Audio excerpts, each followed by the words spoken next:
menggambarkan sukacita Natal seperti apa sih tahun ini, khusus tahun ini? Iya, puji Tuhan ya, saya melihat Natal tahun ini tuh sedikit berbeda dari tahun-tahun yang lalu, karena tadinya saya pikir bahwa Natal itu kan sebagian orang Kristen berpikir Natal itu sukacita, pesta, kemewahan, kemeriahan. Tapi ya karena saya di Natal ini memang banyak jadwal ya, saya keliling khotbah kemana-mana, jadi mempersiapkan. Dan yang luar biasa itu ternyata Tuhan bukakan banyak hal. Ternyata Natal itu adalah sebuah kesederhanaan di mana Tuhan ya, Yesus dia datang ke dalam dunia, lahir di kandang yang hina, yang bau ya, dan dia rela melakukan semua itu hanya karena satu hal, dia mengasihi setiap kita umat manusia. Jadi saya banyak belajar, dan jujur tahun ini banyak perenungan yang saya dapatkan yang luar biasa, bahwa ya buat semua saudara pemirsa saya yang merayakan Natal khususnya, ingat bahwa nggak usah sedih kalau saudara misalnya Natal tahun ini nggak bisa beli baju baru, nggak bisa ini baru, karena sesungguhnya makna Natal itu adalah kesederhanaan di mana Tuhan yang punya segalanya itu dia datang ke dalam dunia. Jadi begitu menurut saya.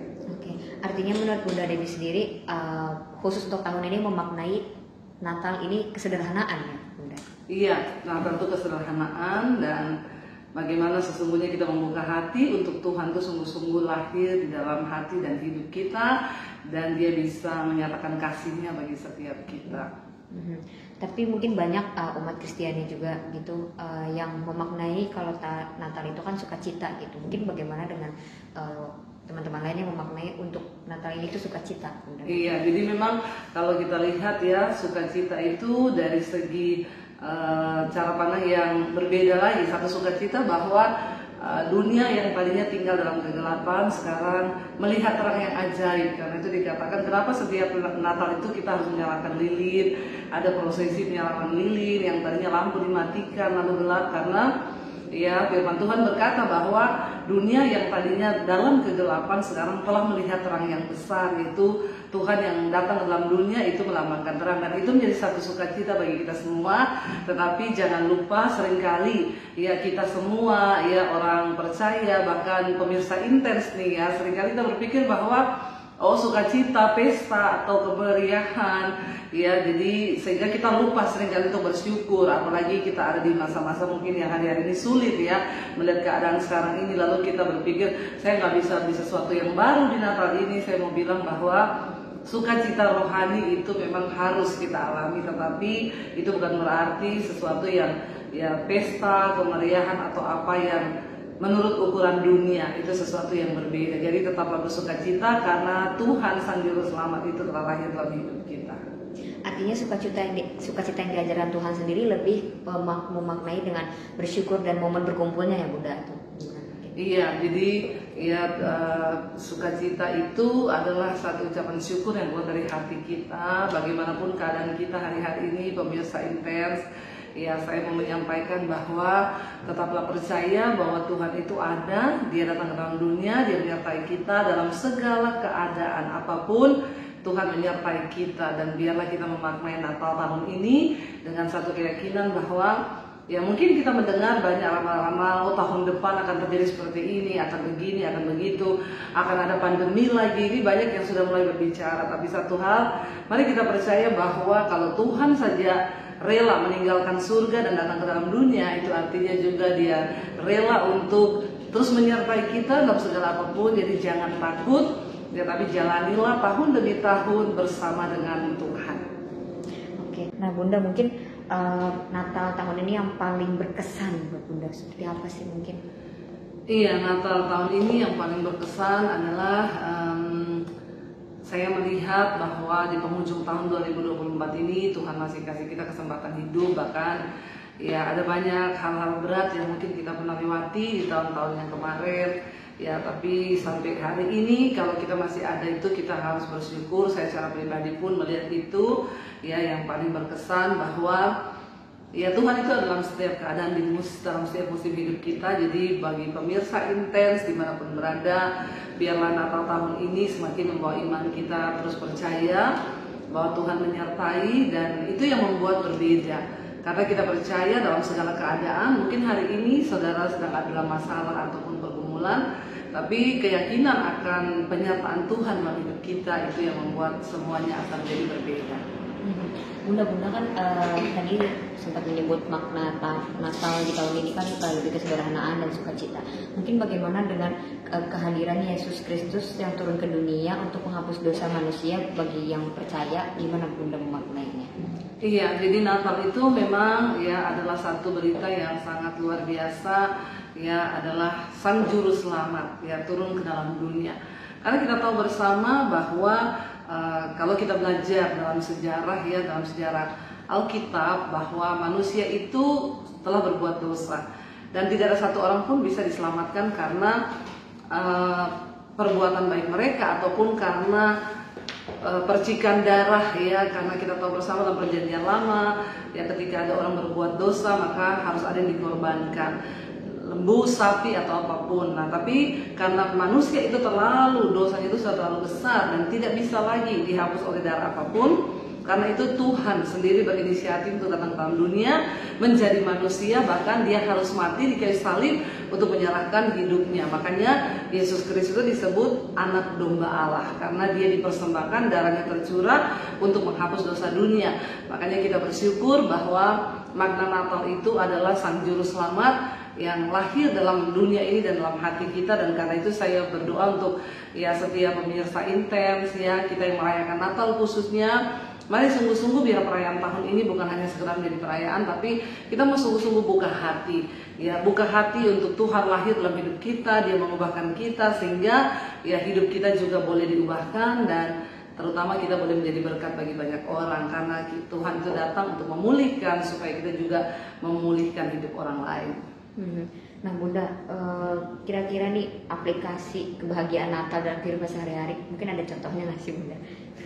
Iya, aplikasi ya Natal dalam kehidupan kita sehari-hari tentunya ya Natal itu adalah kasih ya, dan kasih Tuhan yang datang dalam hidup kita sehingga dia rela menderita. Bahkan kita lihat dari pertama kali ketika Maria itu mendapatkan nubuatan tentang dia akan melahirkan seorang juru selamat, itu pun juga sudah menderita sampai akhirnya ketika dia berjalan ya dari Nazaret menuju ke Yudea, itu perjalanannya itu ratusan kilometer ya, tetapi dia rela dengan kasih kepada Tuhan, dia melakukan semua itu. Bahkan di tengah perjalanan sampai di Bethlehem dia pun harus melahirkan di situ untuk menggenapi kehendak Tuhan. Jadi tidak ada berita lain tentang Natal itu selain kasih. Nah, ketika kita sudah menerima kasih Tuhan itu dalam hidup kita, maka kita juga harus berbuat kasih. Jadi aplikasi dari Natal itu dalam kehidupan kita sehari-hari itu apa? Ya ayo kita hidup berbagi dengan orang lain, menjadi berkat bagi orang lain. Termasuk malam ini kita ada merayakan Natal dan ada sekitar 30 anak dari sekolah misi saya ya yang ada di Bandungan ya, mereka bersekolah gratis ya, mereka yang ingin menjadi hamba Tuhan, dan hari ini mereka juga akan diwisuda. Ada yang dari Papua, ada yang dari seluruh kota di Indonesia, dan saya melihat ya apa yang sudah Tuhan perbuat bagi saya ya, saya harus bagikan itu buat orang lain ya. Nanti saudara lihat ya, ini anak-anak sekolah misi kami yang diwisuda malam ini, dan mereka siap untuk ditempatkan di seluruh penjuru di Indonesia untuk menjadi terang dan menjadi berkat. Apa makna Natal? Ayo kita berbagi hidup, berbagi kasih dengan orang lain yang membutuhkan. Nah Bunda, tadi kan Bunda sempat bilang juga kalau baiknya merayakan Natal itu dengan sukacita dan kesederhanaan dan berbagi. Nah bagaimana dengan di tahun ini orang-orang yang kurang beruntung Bunda, misalkan yang tertangkap narkoba mungkin, atau yang masih dalam standar miskin, atau gimana Bunda mungkin untuk kebahagiaan untuk mereka gitu yang kurang beruntung? Iya, jadi ya kalau kita bicara tentang nasib itu memang setiap orang berbeda-beda. Kalau kita bicara tentang bagaimana dengan orang miskin yang nggak punya uang, atau para narapidana yang mereka sedang ada di dalam penjara, bagaimana mereka bisa merayakan Natal? Bahkan mungkin pemirsa Intens ada yang hari ini sedang merayakan Natal di rumah tahanan. Ya, saya nanti hari Senin juga akan melayani Natal di Pondok Bambu ya di Cipinang, yaitu Natal bersama dengan rekan-rekan narapidana di sana. Tapi bagi saya ya nasib kita berbeda-beda. Ya saya pun pernah ada di satu sisi ketika dulu saya nasib ya saya tidak punya uang, saya miskin, saya nggak punya apa-apa. Tapi bukan berarti ketika kita tidak punya apa-apa lalu kita nggak bisa bersyukur. Karena letak dari kebahagiaan hidup itu bukan ketika kita punya segala sesuatu, tapi ketika kita mampu mensyukuri segala sesuatu. Jadi saya juga berdoa buat seluruh saudara, ya pemirsa Intens dimanapun Anda berada. Mungkin Anda berpikir hari ini saya tuh kurang beruntung, saya miskin, atau saya sedang ada dalam masalah yang besar. Jangan biarkan sukacita Natal kita itu hilang hanya karena keadaan di hidup kita. Karena setiap kita, saya percaya setiap orang itu akan menjalani prosesnya masing-masing. Dan waktu kita diproses, nah bagaimana sikap hati kita dengan Tuhan itu yang akan menentukan bahwa kita ini berbeda. Karena itu pesan saya buat seluruh pemirsa Intens di mana saja, ya jalani hidupmu, jalani prosesmu, ya walaupun kita sedang diproses, yang penting jangan protes ya, yang penting kita tetap bersyukur. Ya itulah makna Natal, bahwa ingat kebahagiaan itu ya bukan ketika kita mendapatkan segala sesuatu, tapi ketika kita mensyukuri segala sesuatu dalam hidup kita. Oke Bunda, mungkin pesan dan harapan Bunda untuk pemerintah kita nih, berhubung presiden kita baru, kabinetnya juga semua baru, gimana Bunda? Iya, kita percaya bahwa dan kita berharap tentunya pemirsa Intens supaya Indonesia akan semakin baik ke depan. Ya, tentunya lewat apa? Lewat doa-doa kita. Kita berdoa supaya bangsa ini semakin baik. Karena itu juga di channel YouTube saya ada mesbah doa setiap pagi dan malam. Kami terus berdoa untuk bangsa dan negara ini, untuk aparat pemerintah, untuk presiden, wakil dan seluruh ya pejabat yang ada di Indonesia. Tapi yang terutama adalah mari kita semua mengambil peran serta yang aktif di dalam ya pembangunan bangsa. Ayo kita berlomba-lomba untuk ya setidaknya merubah diri kita sendiri gitu loh. Seringkali orang itu punya mimpi yang muluk-muluk. Saya ingin pengen merubah bangsa, saya pengen merubah satu kota. Tapi kalau kita nggak mampu merubah diri kita sendiri dulu menjadi lebih baik, maka itu semua hanya omong kosong bagi saya ya. Jadi yang terutama adalah mari kita berubah dulu bagi diri kita sendiri. Kalau hari ini kamu seorang suami, jadilah suami yang baik, jadilah suami yang bertanggung jawab. Kalau hari ini engkau seorang istri ya pemirsa Intens, jadilah ya, istri yang baik, yang sungguh-sungguh mengayomi anak-anaknya, yang juga melayani suaminya. Kalau engkau hari ini mungkin seorang anak, jadilah anak yang berbakti kepada orang tua. Ya, dan ketika kita ini melakukan sesuatu yang gak usah muluk-muluk gitu ya, kita melakukan sesuatu karena dorongan dari dalam untuk menjadi lebih baik, kita berubah bagi diri kita sendiri, maka saya percaya itulah yang sesungguhnya waktu hidup kita ini berdampak bagi bangsa. Ya bagaimana kita mau lihat Indonesia lebih baik kalau kita sendiri aja nggak pernah mau menjadi lebih baik. Jadi para pemirsa Intens dimanapun berada, ya doa saya biarlah setiap kita mau terus berusaha menjadi lebih baik, supaya bangsa ini lebih baik. Kita juga harus menjadi lebih baik dalam panggilan kita masing-masing. Pesan dan harapannya Bunda untuk mau berganti tahun, gimana Bunda? Iya, kita bersyukur ya kalau Tuhan masih izinkan kita ada di penghujung tahun 2024 dan sebentar lagi kita akan masuk di tahun baru 2025. Ya, jangan sampai kita punya statement begini, tahun depan 2025 aku akan berusaha untuk mewujudkan mimpi-mimpiku di 2024 yang belum terwujud. Yang mimpi itu sudah aku buat dari tahun 2023 dan mimpi itu sudah aku mimpikan di 2022. Jadi berarti itu sesuatu yang gak pernah terwujud ya sampai sudah bertahun-tahun. Nah, saya berdoa biarlah tahun depan itu menjadi satu tahun pengharapan baru, yaitu tadi yang saya bilang, nggak usah terlalu muluk-muluk kita ingin pencapaian yang apa ya, tapi ayo kita lakukan hal-hal kecil yang berdampak, kita lakukan hal-hal baik yang aku mau berubah hari ini. Mungkin anak-anak muda ya, ketika engkau mungkin bangun pagi jam 8, ayo mulailah tahun ini Tuhan aku pengen bangun jam 5 atau jam 6 pagi. Itu kan perubahan kecil tapi berdampak besar ya. Atau kita dulu yang misalnya ya mabok, merokok, tahun depan saya mau berubah, saya tidak akan melakukan hal-hal itu lagi. Atau kita sebagai suami yang tahun ini tuh saya ya pulang itu telat sampai istri marah-marah, tahun depan saya pengen berubah menjadi suami yang lebih baik, saya pulang tepat waktu dan lain sebagainya. Jadi ya harapan saya di tahun 2025 nanti saudara, kita semakin berubah ke arah yang baik.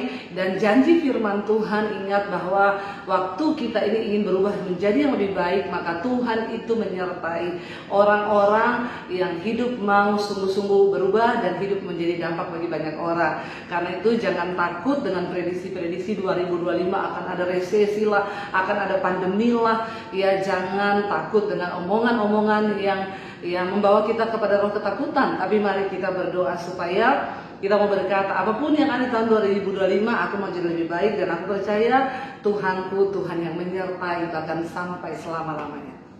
Oke, udah ucapan Natal dan Tahun Baru, terus ada nyanyian yang Wish You Merry Christmas. Iya. Iya. Itu wish you nanti sama teman-teman saya aja itu. Buat Iya, closing aja iya, Bunda, iya. buat closing di sini. Ibu sosialita di situ. Di Kalau sebelah. Bunda? Iya, wish you ya. Iya gitu aja, sama ucapan Natal Tahun Iya. Baru.